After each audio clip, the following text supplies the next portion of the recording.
Hello and welcome to another lesson by Martin Tutorials. Today we're going to learn about pi. It's spelled P-I and they use the Greek letter pi, which is a math concept. I'm teaching it for beginners who've never learned about pi, just people in the street that say, oh, I know there's this math term called pi. I believe it's got to do with circles. What's it all about? That's what I'm going to teach today.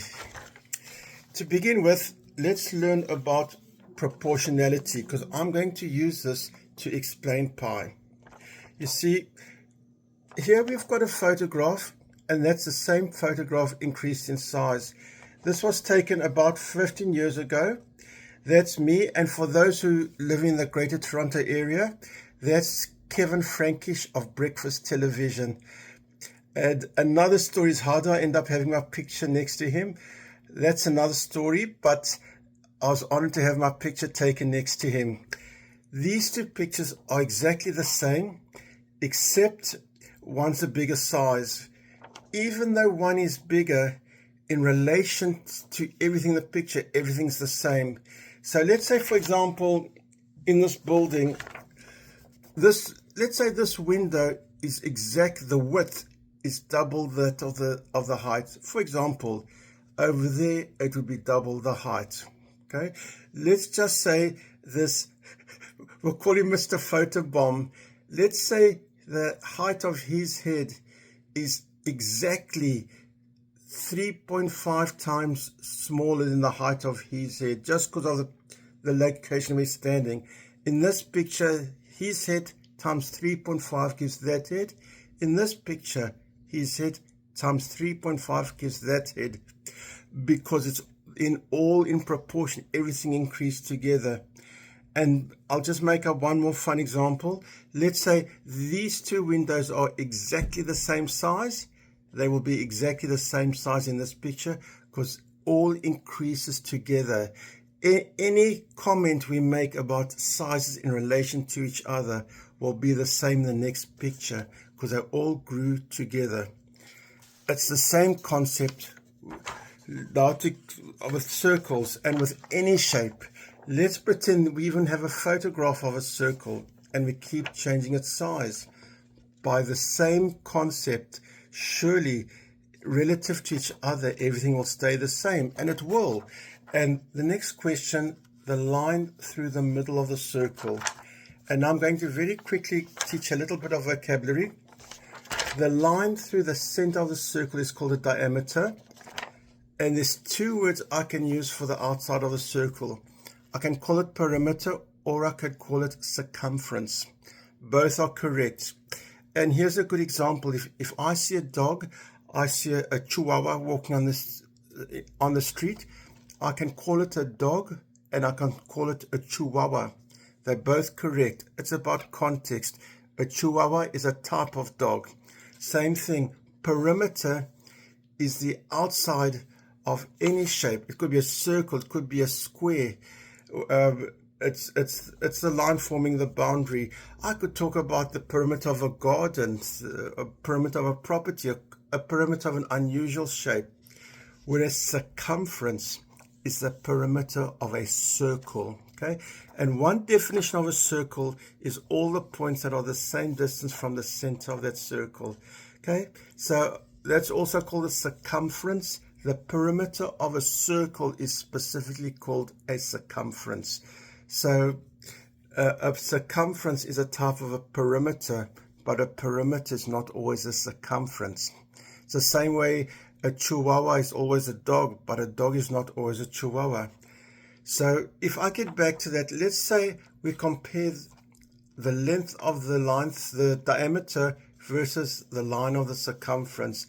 How many times bigger is the circumference compared to the diameter? If I go back to that, and based on what I explained on the previous picture with Mr. Frankish and myself, it makes no difference how big or small the circle is, whether the circle's the size of the tip of your finger, or it's approximately the size of the solar system, or it's the size of Lake Ontario, or approximately the size of the sun. As long as it is a perfect circle, the relationship between the circumference and the diameter will always be the same. Now, of course, if I drew the circle, that's the antithesis of a perfect circle. That's why you don't get me to draw it to explain this concept.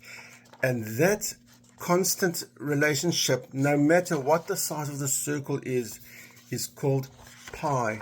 And they use a Greek symbol pi, and it's the circumference divided by the diameter gives pi, or the other way around, the diameter times pi gives the circumference. And it's an irrational number. It cannot be written as an integer over integer like 5/7. As a decimal, the digits are 3.14159. That's how it begins, and then it just carries on forever. Okay, and the more digits you have, the more accurate. There's two fractions. 22/7 is a reasonable estimate. It's not exactly pi. And 355/113 is a more accurate estimate. It's not exactly, but it's more accurate. And the question is, given that the more digits you have, how many do you use? Well, let's think of real life when you're going to work something out. When you're starting arithmetic, if you're going to use it to, and I'm going to give some questions now to show. Let's say you're going to work out how much paint you need in a circular room. If you go over by a couple of grams, not here or there, it doesn't have to be perfectly accurate. If this is something mathematical, let's say with NASA, and you're off by a drop, it's serious. Well, then you have to be very, very accurate. So it depends on the needs. Now, what I love about mathematics, I always say it is a tool for real life, for solving real life problems. That's why we use it. It's like a hammer or a chisel or a saw solves problems. Mathematics solves problems. Like what's the quickest route to go from A to B, or you want to build a bridge. How do you save money without compromising safety? You use mathematics. Which materials did you put in the bridge? Given there's certain material restrictions here and material restrictions there, you use mathematics. So here I've made up a question. Okay, we have a museum. One room is a perfect circle. We need to paint the walls. Okay, to decorate. This is a museum with a perfectly round room. We need to paint the walls and do other things to the circular wall around this room. Okay, but there's a problem. It's a huge circular room.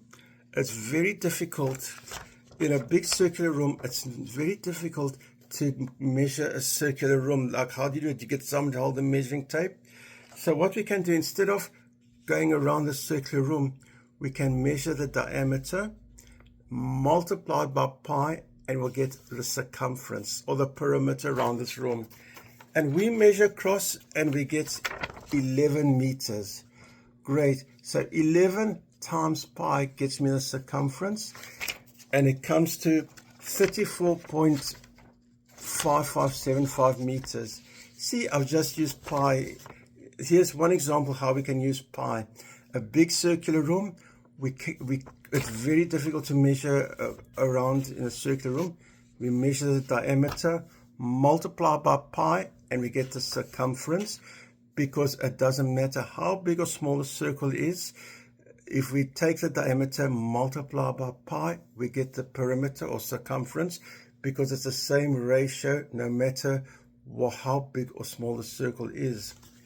Now, this museum has another room that's circular, and it just so happens we already know the circumference from maybe a year ago we have it, but it's very difficult to measure across. Maybe there's things in the way and there's obstacles. We're told the circumference is 50.5 meters. What's the diameter across? Let's say we have to put something across the diameter we need to measure. Well, 50.5 divided by pi gives us 16.0746, and now we get the line across the circle, because it doesn't matter how big or small the circle is. The circumference is the diameter times pi, or the diameter is the circumference divided by pi. That's called proportionality. And that's lesson 1 about pi and why it's useful in the real world. Hope you all have a great day.